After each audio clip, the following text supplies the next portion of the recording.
다른 것이 우리의 기쁨이 아니라 하나님으로 말미암은 기쁨, 그 기쁨이 넘치시기를 주의 이름으로 축원합니다. 다윗이 하나님의 개가 다윗의 성으로 예루살렘으로 들어올 때 그가 기뻐서 춤을 추었습니다. 그의 옷이 벗겨지는 줄도 모르고 백성들이 다 보는 앞에서 그의 하체가 드러나는 줄도 모르고 힘을 다하여 춤을 추었습니다. 그것을 보고 사울의 딸 미갈이가 다윗의 아내죠. 다윗의 아내가 뭐라고 하느냐, 우리 왕이 얼마나 영화로운지 백성들 앞에서 그 하체를 드러냈다, 이렇게 비웃었습니다. 여러분, 옳은 소리죠. 미갈의 관점에서 볼 때는 백성들 앞에서 왕이 채통도 지키지 않고 왕의 그런 위엄도 잃어버리고 어떻게 백성들 앞에 그렇게 할 수 있느냐, 그건 상식적이지도 않고 덕이 되지도 않고 정치에 도움도 안 되고 국가에 별 힘이 되지 않는 그런 짓들을 왜 하느냐, 충분히 상식적으로 옳다라고 생각하는 말들을 할 수 있습니다. 그런데 여러분, 그렇게 말한 미갈은 어떻게 됐습니까? 자식을 낳을 수 없는 그런 벌을 받았습니다. 우리는 너무 우리 상식에 맞는 얘기들을 하고 있습니다. 우리의 생각이 옳다라고 생각하는 것들을 얘기하고 그렇게 하는 것이 맞지, 그렇게 사는 것이 옳지, 그게 잘못된 거지라고 착각하고 살아갑니다. 그렇잖아요. 왕이 백성들 앞에서 오늘날에도 대통령이 국민들 앞에 춤을 추다가 옷이 벗겨지고 이렇게 했으면 얼마나 뉴스거리가 되겠습니까? 근데 다윗은 뭐라고 하느냐, 내가 더 낮아지고 더 부끄러움을 당한다 할지라도 나는 하나님 앞에서 했다. 내가 그렇게 된다 할지라도 네 앞에서는 나는 담대하다. 왜? 내가 하나님 앞에서 했기 때문이다. 우리가 하나님 앞에 있다는 사실, 하나님 앞에서 하고 있다는 사실, 그 세상의 이론과 도덕으로 치면 그건 틀렸다라고 생각할 수 있지만 하나님의 관점, 하나님 앞에 있는 백성의 삶은 다른 겁니다. 그런데 우리가 항상 사람들 앞에 있고 사람들의 기준을 보니까 눈에 보이는 대로 판단하는 거예요. 그러니까 뭘 자꾸 잊어버립니까? 하나님 잊어버리는 거죠.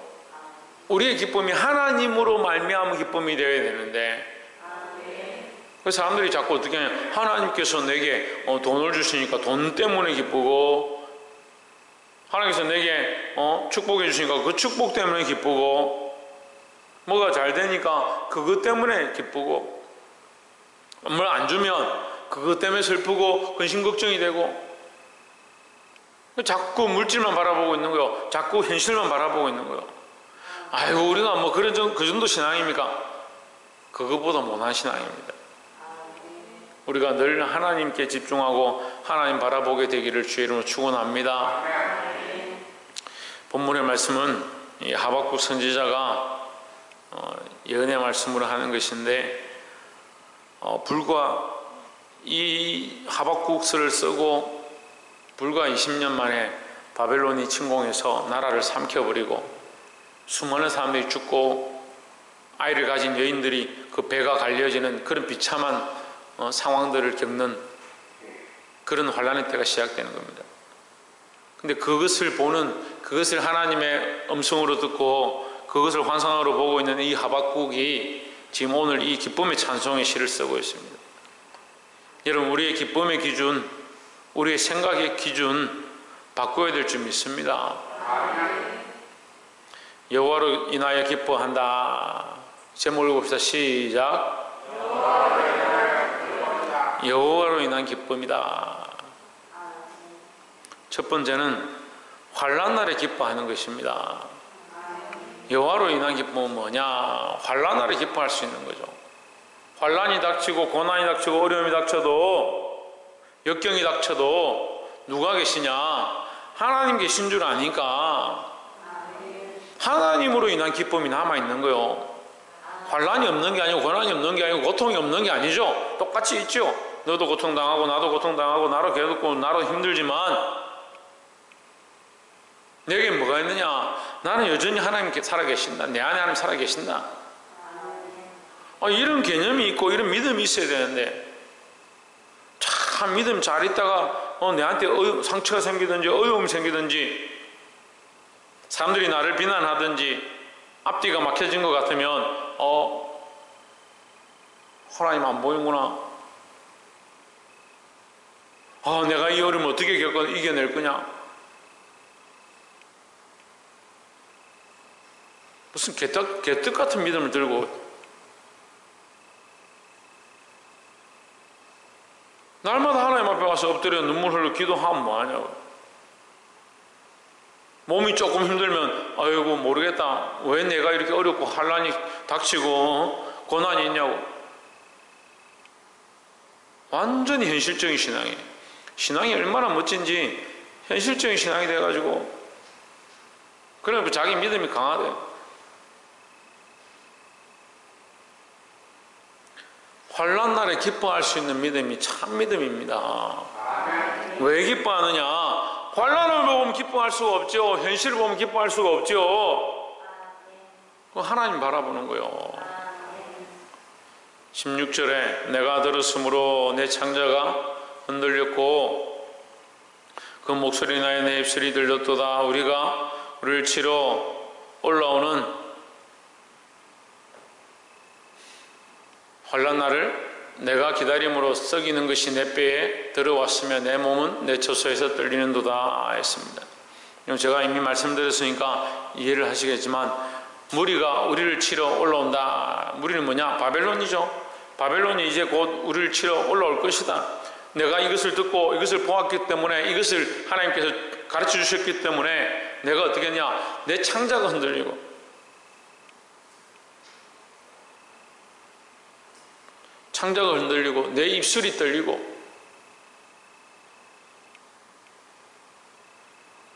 뼈가 썩는 것 같고 몸이 떨리고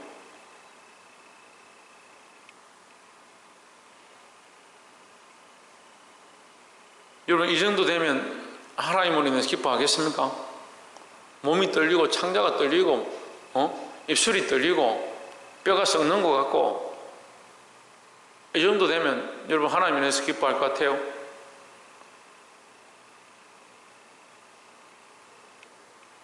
조금 아파가지고 열 좀 나고 주사 맞고 오니까 다들 기쁨은 어디 간 데 없고 어디 좀 아파가 치료 좀 하고 오니까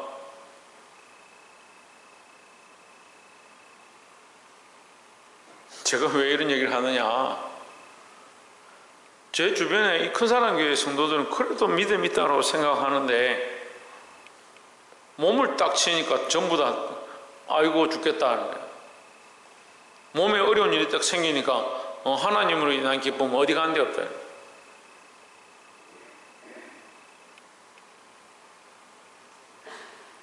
하박국서의 핵심은 뭘까요? 네, 하박국서의 핵심은 뭘까요? 예? 양념 사모님, 하박국서의 핵심은 뭘까요? 정정희 목사님, 하박국서의 핵심은 뭘까요? 최은순 권사님, 하박국서의 핵심은 뭘까요? 오직 의인은 믿음으로 말미암아 살리라. 하박국서는 구약서인데요, 이 신약적 관점을 가지고 있어요.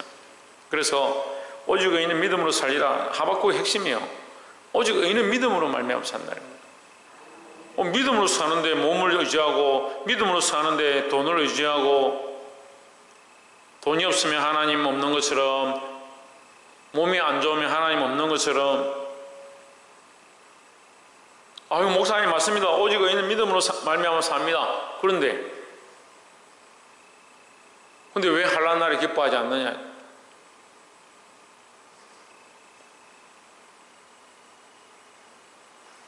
여호와로 인한 기쁨이 넘치시기를 주의 이름으로 축원합니다. 물론 있겠죠. 여러분 없어서 그런 게 아니죠. 하지만 지난주도 말씀드렸지만 믿음이 어떻다? 믿음이 어떻다? 코딱지만하게 보이지도 않는다. 이 믿음이 어디 갔는지.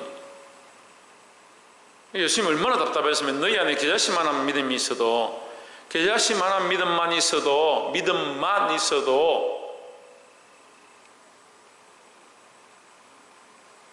겨자씨가 얼마나 작은 줄 아세요?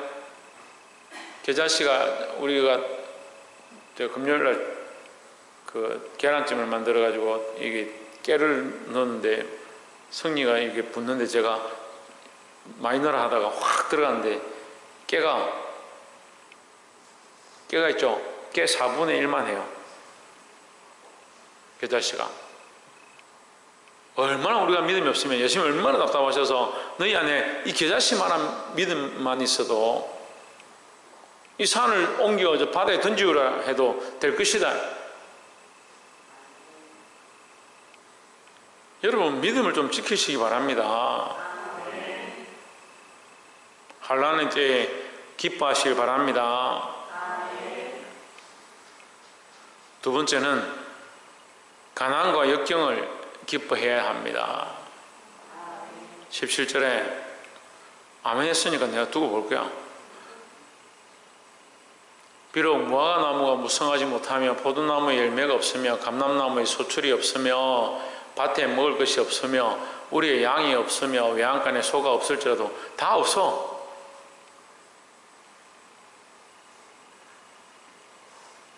문제가 생기면 돈 걱정부터 하고 집안 걱정하고 내가 어떻게 살까 그 걱정부터 하는.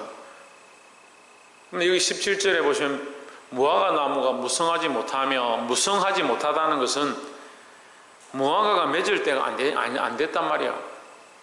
무화과는 꽃이 없는, 무화과니까 없을 문자에 꽃하자니까 꽃이 없는 열매죠.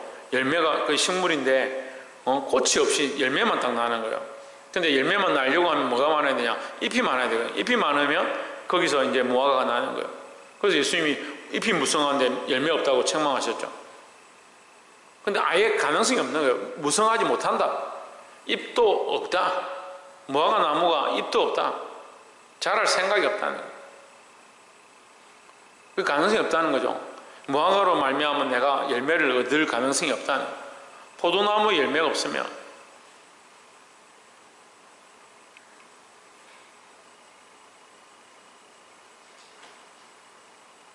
포도나무에 열매가 없으면 여러분, 포도나무에 열매가 없으면 어떻게 될 것 같아요? 쓸데가 없어요. 포도나무는요, 다른 데 쓸 데가 없어요. 다른 나무들은 뭐 잘라서 목재라도 쓰지만 이 포도나무는 뗄감도 잘 안 돼요. 이거 쓸 데가 없어요. 포도나무는 땅만 차지하는 거죠. 감람나무에 소출이 없으면, 감람나무에 소출이 없으면 어떻게 되겠습니까? 감람나무에 소출이 없으면 어떻게 될 것 같아요? 자기 입장만 자꾸 생각하죠. 감람나무에 소출이 없으면 어떻게 돼요? 예배를 할 수가 없어요. 제사를 드릴 수가 없어요. 제사장들을 세울 수가 없어요. 제가 이 말씀을 준비하면서 17절을 보면서 와, 이게 정말 영적 가난이구나, 영적 역경이구나, 이 시대가 그렇구나, 이 코로나 시대를 어떻게 지나가야 되냐, 영적 가난한 시대, 영적으로 메말라가고. 여러분 지금 먹고 살기 힘든 거 아니에요? 코로나 시대가 돼가지고 먹고 살기 힘든 거 아니에요? 이수연, 먹고 살기 힘든 시대가 아니에요. 저도 이번 주에 나라에서 돈을 주더라고.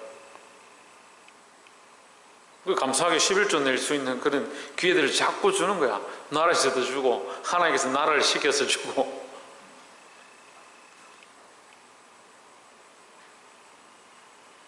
문제는 뭡니까? 우리가 자유롭게 하나님 예배하지 못하고 마음 놓고 하나님 바라보고 하나님 찬양하는 것 가운데 나오지 못하는 이런 시국이 되어가고 있습니다. 그나마 우리는 몇 명 안 되니까 이렇게 모여있지만 더 자유롭게 전도하고 더 자유롭게 찬양하고 더 자유롭게 거리로 나가고 뛰쳐나가고 우리의 자유로움을 누렸던 그 삶이 지금 속박받고 있습니다. 그런다 할지라도 기뻐하시기 바랍니다.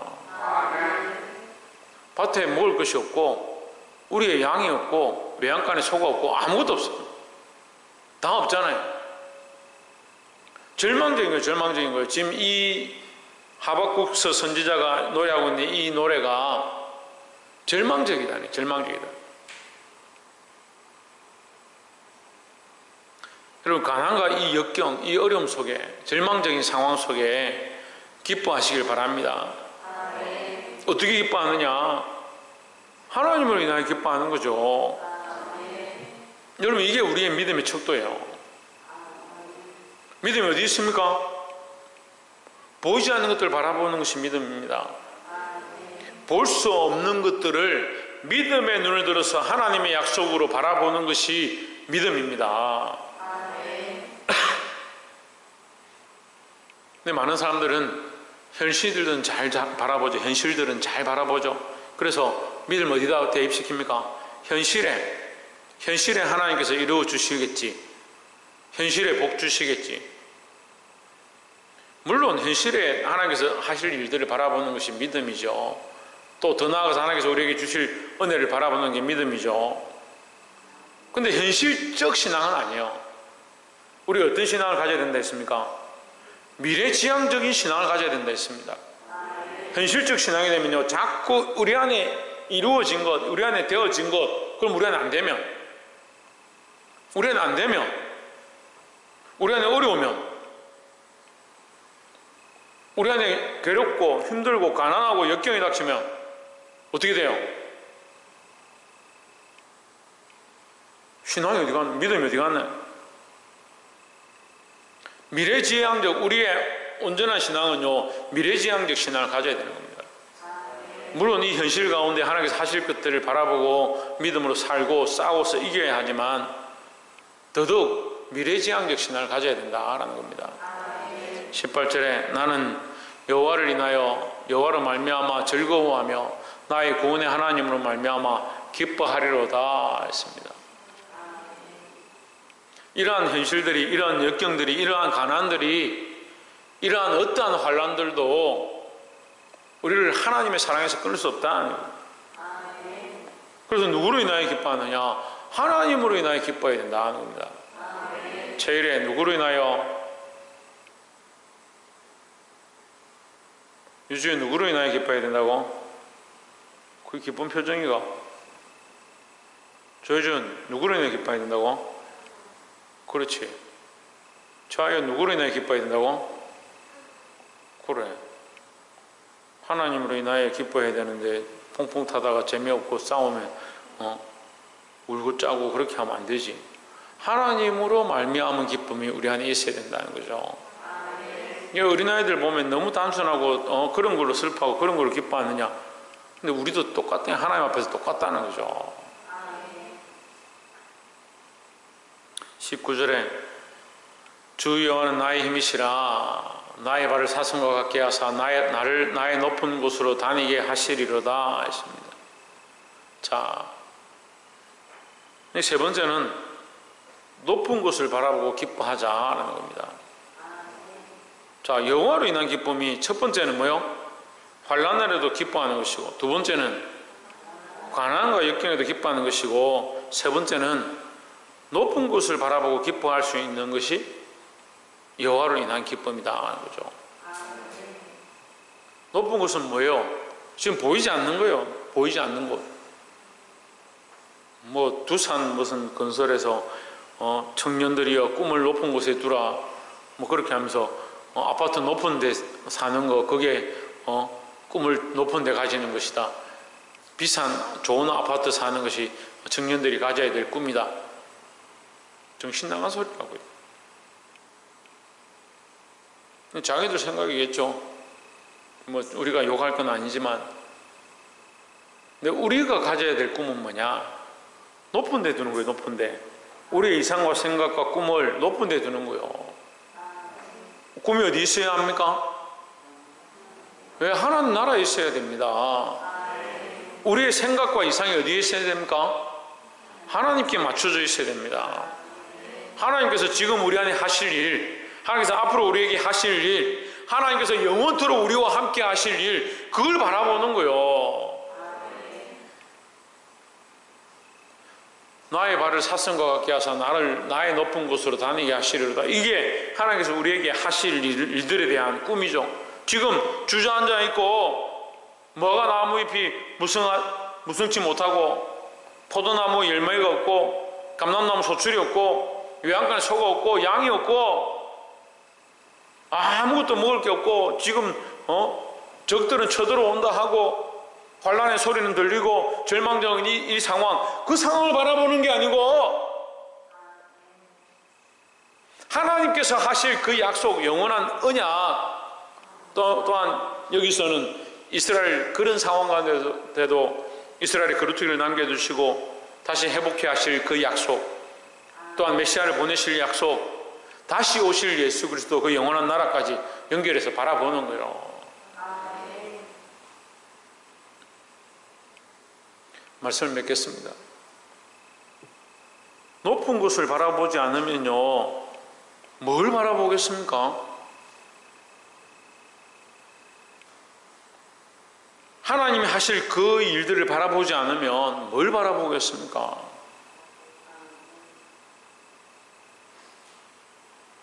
계속 미갈과 같은 신앙을 들고 믿음이 있다, 나도 안다, 나도 볼 수 있다, 다윗 왕이여 어찌하여 이렇게 합니까? 계속 그런 소리만 하고 있는 거예요. 믿음의 눈을 들어서 하나님이 하실 일들을 바라보고 하나님께서 하실 일 가운데 내가 쓰임받는 자가 되어지고, 그래서 그 복음을 위하여, 그 하나님 나라를 위하여 사슴과 같이 달려가고 이 복음을 전하고 미래를 꿈꾸는 그런 신앙으로 자라가야 되는데 왜 자꾸 주저앉아 있습니까? 내일은 이런 문제가 생길 것이고 누군가 나에게 이런 일을 할 것이고 그 환란에 대해서 두려워하고 아무것도 할 수 없는 내 상황과 능력들을 바라보면서 절망에 주저앉아 있고, 믿음은 어디 갔어요?